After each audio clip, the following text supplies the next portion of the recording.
السلام علیکم عزیز طلباء و طالبات۔ اس سے قبل کے ویڈیو میں ہم نے اپنے نصاب سے واقفیت حاصل کی ہے۔ جیسا آپ سبھی طلباء و طالبات اس بات سے واقف ہیں کہ ہمارا نصاب جو ہے وہ افسانوی ادب پر مشتمل ہے۔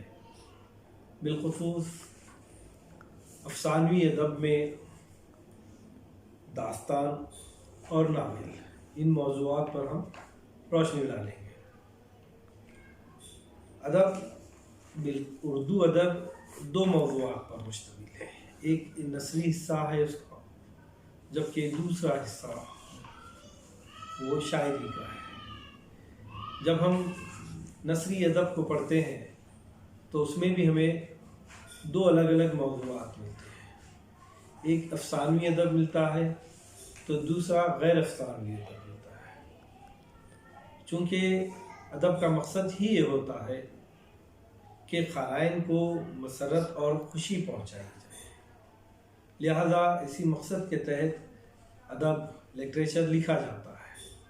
پڑھنے والے اس سے مسرت حاصل کرے، خوشی حاصل کر دے، اور ایک طرح کی تربیت بھی ادب سے کرنا ادب کا ایک مقصد ہوتا ہے۔ لہذا ادب میں جو باتیں شامل کی جاتی ہیں اس کا ایک مقصد یہ ہوتا ہے کہ قارئین جب اس ادب کو پڑھے تو اس سے وہ بہت کچھ مثبت باتیں سیکھیں۔ جب ہم افسانوی ادب کو دیکھتے ہیں تو افسانوی ادب بھی مختلف حصوں میں تقسیم ہے، اور افسانوی ادب کی سب سے قدیم ترین صنف جو ہے وہ داستان ہے۔ داستان اور داستان کے بعد جو دوسری قسم ہے افسانوی ادب کی، وہ ناول ہے۔ دراصل داستان اس زمانے کی پیداوار ہے، اس زمانے کی صنف ہے جب انسان کے پاس فرصت کے لمحات بہت زیادہ ہوا کرتے تھے۔ انسان کی فطرت رہی ہے کہ وہ دنیا کے پریشانیوں اور علائم سے، مصیبتوں سے چھٹکارا حاصل کرنا چاہتا ہے، کچھ وقفہ اپنی ذہنی سکون کی حالت میں گزارنا چاہتا ہے۔ اس لحاظ سے وہ ادب کا مطالعہ کرتا ہے۔ لہذا انسان اور انسانی فطرت میں کہانی سننا، پڑھنا، بولنا اور اپنے سکھ دکھ اور وہ باتیں جو ان ایکسپیکٹیشن اس سے منسوب ہو جاتی ہیں ان کو وہ دوسروں کو بیان کرنا چاہتا ہے۔ لہذا دور قدیم کا جب ہم مطالعہ کرتے ہیں تو آدمی کے پاس فرصت کے لمحات بہت زیادہ ہوتے ہیں۔ وہ اپنی روزی روٹی کو حاصل کر لینے کے بعد اپنے بچے ہوئے اوقات اور لمحات کو دوسروں کے ساتھ گزارنا چاہتا تھا، دوسروں کے ساتھ شیئر کرنا چاہتا تھا۔ وہ جب روزی روٹی حاصل کرنے کے لیے اپنے غاروں سے، اپنے مقامات سے جب جنگلوں میں چلا جاتا اور وہاں کوئی ایک انہونی چیزیں دیکھتا تو آ کر اپنے دوست، اپنے اڑوس پڑوس، اطراف و اکناف کے لوگوں کو سنایا کرتا تھا۔ بس یہیں سے داستانوں کی شروعات ہوئی ہے، اور یہ انسانی فطرت میں بھی حاصل ہے کہ جب وہ اپنی مصروفیات سے تھک جاتا ہے تو کچھ ایسے قصے اور کہانیاں سننا چاہتا ہے جس سے اس کا دل بہل جائے، جس سے اس کا ذہن بہل جائے، اور یہیں سے جو ہے ادب یا افسانوی ادب کی جو ہے ابتدا ہوئی ہے۔ چونکہ دور ماضی میں انسان کے پاس وقت بہت بہتات تھی، وقت کی بہت بہتات تھی، بہت زیادہ وقت رہتا تھا، اس لیے وہ طویل کہانیاں سنایا کرتا تھا، قصے در قصے جوڑ کر جو ہے وہ لوگوں کو سنایا کرتا تھا، اور اس کا وقفہ گھنٹوں پر مبنی نہیں ہوتا تھا، بلکہ دن اور مہینے اور بلکہ سال بھی لگ جاتے تھے۔ کہا جاتا ہے کہ لکھنؤ میں ایک نواب صاحب تھے، ان کو بھی داستانیں سننے کا شوق تھا۔ ایک دفعہ جو داستان گو تھا وہ داستان گو کسی اپنی مصروفیت کے سبب اپنی داستان کو مکمل نہیں کر پاتا ہے، اور اپنے شاگرد کو کہتا ہے کہ میں اپنی مصروفیت کے سبب کسی اور شہر کو جا رہا ہوں، میرے آنے سے قبل آپ جو ہے اس داستان کو تکمیل کر دیجیے گا۔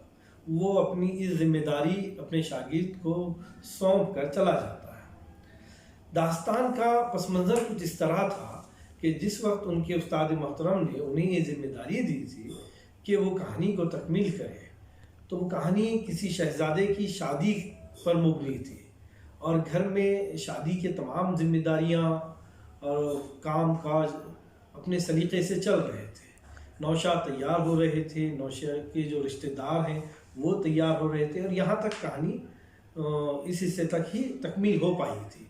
لیکن جب وہ داستان گو جاتے ہیں اور ایک وقفے کے بعد واپس اپنے شہر آتے ہیں اور اپنے شاگرد سے پوچھتے ہیں کہ آپ نے داستان کو تکمیل کیا؟ بولتے ہیں نہیں، تکمیل تو نہیں ہوئی ہے، لیکن داستان کو تھوڑا سا آگے بڑھایا۔ اور ان کے استاد محترم جو باہر گئے ہوئے تھے 15 دن یا 1 مہینے کے وقفے کے بعد آتے ہیں، اور داستان کا جو سفر شروع ہوتا ہے وہ نوشا کی تیاری سے لے کر دلہن کے دروازے تک بارات پہنچتی ہے۔ اب آپ غور کیجیے گا، 1 مہینے کے اندر صرف تیاری اور بارات کا نکلنا اور بادشاہ کے شہزادی کے دروازے تک پہنچا، اتنے طویل عرصے میں اتنی چھوٹی سی بات کو پیش کیا گیا۔ ویسا نہیں ہے کہ انہوں نے کہانی کو شارٹ کر دی، کسی دن سنایا اور کسی دن نہیں سنایا، یا وہی کردار کو بار بار دہراتے رہے، وہی منظر کو بار بار دہراتے رہے، ایسا نہیں ہوا، بلکہ اس میں دلچسپی قائم کرنے کے لیے الگ الگ موضوعات کو اس سے اٹیچ کرتے رہے، جوڑتے رہے، منسوخ کرتے رہے، اور سننے والے کو بھی اس میں دلچسپی پیدا ہوگی۔ دراصل یہی داستان ہے۔ داستان کہتے ہیں طویل ترین قصے کو۔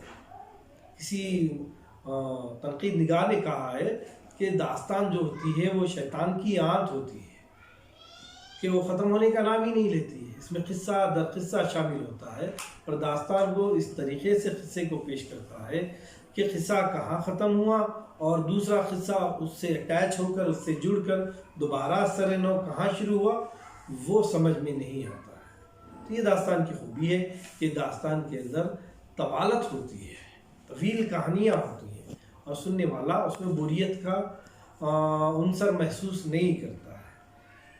دوسری خوبی داستان کی یہ ہوتی ہے کہ داستان کو داستان میں ایسے باتوں کو شامل کرتا ہے جس سے قارئین کو، سننے والے کو ایک دلچسپی پیدا ہوتی ہے، یا پڑھنے والے کو اس میں دلچسپی پیدا ہوتی ہے۔ اب دیکھیے، داستان اس دور کی پیداوار ہے، اس دور کی صنف ہے جب انسان ترقی یافتہ نہیں تھا، وہ دوسرے ممالک کو دیکھ نہیں پاتا تھا، اور اس کے خواب و خیال میں کبھی یہ باتیں رہتی تھی کہ وہ اڑ کر کہیں چلے جائے، کسی دوسرے ملک میں پہنچ جائے، عجیب و غریب چیزیں نظر دیکھ لے، تو اپنے خوابوں کو، اپنے خیالوں کو وہ داستان میں پیش کرتا تھا۔ اب کس طرح پیش کرتا؟ کبھی جنات کا سہارا لیتا، کبھی شیاطین کا سہارا لیتا، کوئی جن کسی جو ہے داستانی ہیرو کو جو ہے اٹھاتا اور دوسرے ملک میں پہنچا دیتا۔ تو اس قسم کے جو خیالات ہیں، اس قسم کی جو باتیں ہیں، اس کو مافوق الفطرت عناصر کہتے ہیں۔ شیاطین، جنات وغیرہ وہ کردار جن کو ہماری آنکھوں نے نہیں دیکھا ہے، ان کردار کو ہم مافوق الفطرت عناصر کہتے ہیں، اور یہ داستان کا بہت ہی اہم جز ہوتا ہے، جسے پڑھنے والے قاری کو اور سننے والے سامعین کو بہت زیادہ دلچسپی محسوس ہوتی ہے، اس میں ان کو خوشی محسوس ہوتی ہے، مسرت محسوس ہوتی ہے۔ اس طرح جو ہے کہانی جو ہے اپنی طوالت کا سفر تکمیل کرتی ہے۔ داستان، اس سے قبل میں کہہ چکا ہوں کہ فرصت کے لمحات کی صنف ہے، لیکن انسان کی زندگی روز بروز تغیر پذیر ہوتی ہے، بدلتے رہتی ہے۔ ہم دور ماضی کے انسان کو جب دیکھتے ہیں تو وہ انسان فرصت کے لمحات بے شمار رہا کرتے تھے۔ آج کے انسان کو ہم دیکھتے ہیں، آج انسان کے پاس سب کچھ ہے سوائے فرصت کے لمحات کے، اس کے پاس فرصت کے لمحات نہیں ہے، لیکن اس کے باوجود بھی وہ یہ چاہتا ہے کہ اتنے سارے مصروفیات کے درمیان میں، اتنے ساری ذمہ داریوں کے درمیان میں، اتنی ساری زندگی کی دوڑ دھوپ کے درمیان میں بھی وہ اپنے دل و دماغ کو کچھ دیر کے لیے بہلانا چاہتا ہے، اور اس کے لیے وہ کہیں نہ کہیں ادب کا سہارا لیتا ہے۔ ہم کہانیاں، چاہے آج کے ماڈرن زمانے میں ہم ٹیکنالوجی کے دور میں گزر رہے ہیں تو ہم ٹی وی پر بھی دیکھ لیتے ہیں، لیکن وہ بھی تو ادب ہے، وہ بھی تو لٹریچر ہے، وہی لٹریچر جو ہم پڑھا کرتے تھے اب داستانوی شکل میں، کردار کی حرکات کی شکل میں جو ہے ہم اسکرین پہ دیکھتے ہیں۔ تو انسان دل بہلانا چاہتا ہے، لیکن وقت کی کمی ہے، اور جیسے جیسے وقت کی کمی ہوتی رہی تو انسان نے بھی اپنے ان دل بہلانے والے ذرائع میں تبدیلی پیدا کر دی۔ داستان مہینوں پر مبنی ہوتی تھی، لہٰذا اب وہ داستان تو سنتا ہے، لیکن اب داستان کو وہ مختصر کرنا چاہتا ہے، داستان کو وہ ایک نشست میں پڑھنا چاہتا ہے۔ وہ چاہتا ہے کہ صبح جب وہ بیٹھے ایک نشست، 1 گھنٹے میں کہانی شروع ہو اور کہانی اسی 1 گھنٹے میں تکمیل کو پا جائے۔ تاکہ وہ اپنے وقت کو بچائے، محظوظ ہو، خوشی اور مسرت حاصل کر سکے، اور اس کے ساتھ ساتھ اپنے مصروفیت کے جو بھی اس کی ذمہ داریاں ہیں اس کو بھی وہ تکمیل کر سکے۔ لہٰذا داستان کے بعد جو صنف ادب فروغ پائی یا جس صنف ادب کا اجرا ادب میں ہوا ہمارے، وہ ناول ہے۔ تو ناول اور داستان یہ دونوں بھی ہمارے سلیبس میں مبنی ہے۔ داستان میں خاص طور پہ اس کے اجزائے ترکیبی ہمیں پڑھنے ہیں، کیونکہ بغیر جز کے کوئی شے اپنی جگہ تکمیل نہیں ہوتی۔ آپ انسانی جسم کو لے لیجئے گا، اگر ہاتھ نہ ہو، ناک نہ ہو، کان نہ ہو، پیر نہ ہو، تو پھر کیا وہ انسان کہلا پائے گا؟ نہیں، اسے نہیں ہو سکتا ہے، بلکہ اس کے اجزاء ہوتے ہیں، اور تمام اجزاء جڑنے کے بعد، ایک جگہ یکجا ہونے کے بعد، اٹیچ ہونے کے بعد ہی جو ہے وہ شے اپنے وجود کو، اپنی شخصیت کو، اپنے نام کو، اپنی شخصیت کو ایک نام دے سکتی ہے۔ اسی طرح داستان کے بھی اجزاء ترکیبی ہیں۔ جیسے میں نے کہا کہ داستان کا بنیادی جز ہے طوالت، بغیر طوالت کے داستان تکمیل نہیں ہو سکتی، یا داستان بھی نہیں کہلائی جا سکتی۔ داستان میں کہانی در کہانی، قصہ در قصہ شامل ہوتا ہے، جس کی وجہ سے وہ طوالت اختیار کر جاتی ہے۔ دوسری جو چیز ہے داستان میں وہ ہے مافوق الفطرت عناصر، اور یہ بھی داستان کا میں سمجھتا ہوں کہ داستان کی پہچان ہی ہے، کیونکہ داستان کے بعد ہم ادب کا جب مطالعہ کرتے ہیں، ناول ہو، افسانہ ہو، تو ان چیزوں میں ہمیں مافوق الفطرت عناصر نظر نہیں آتی۔ وقت کے ساتھ ساتھ انسان کی سوچ، انسان کی پسند جو ہے وہ بدلتے رہتی ہے۔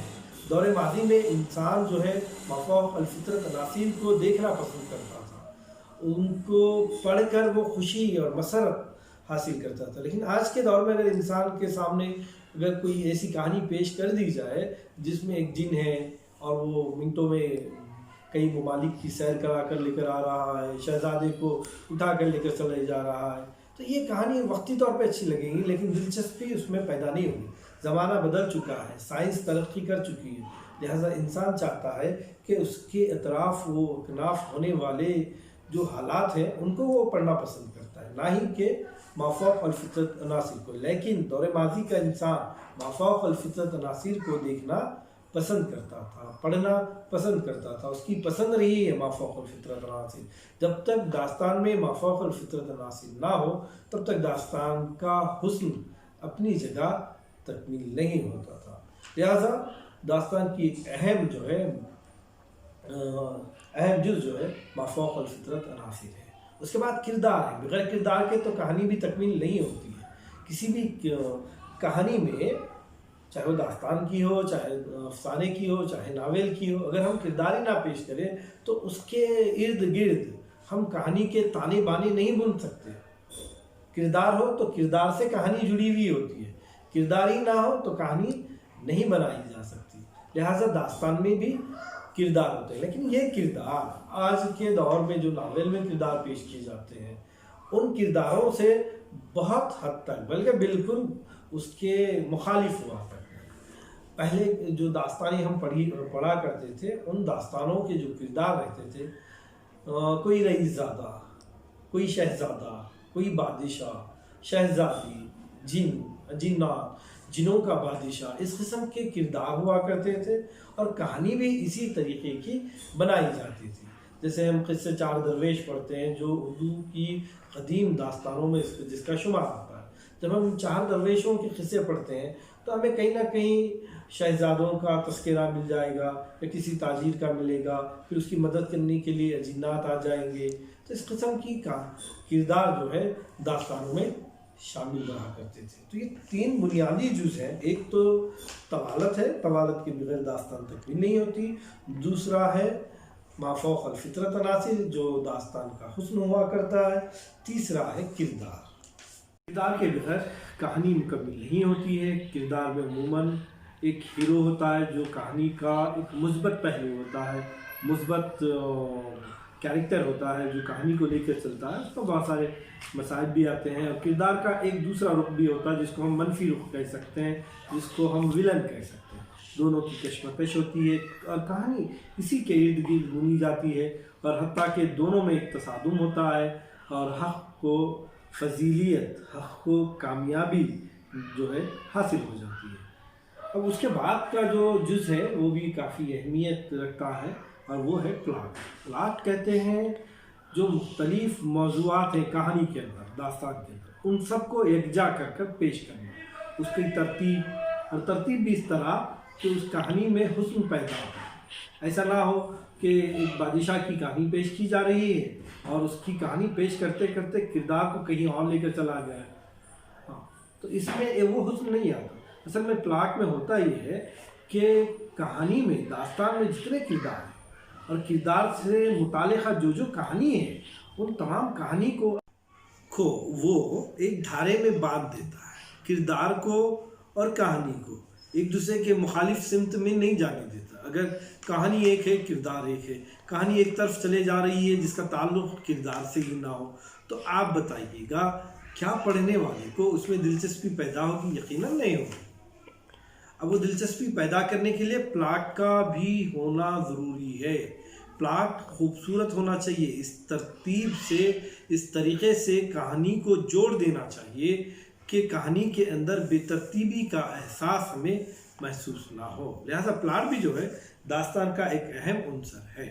تو یہ ابتدائی 3 یا 4 جو ہے جز میں نے آپ کے سامنے پیش کیے ہیں، امید کرتا ہوں سمجھ میں آئے ہوں گے۔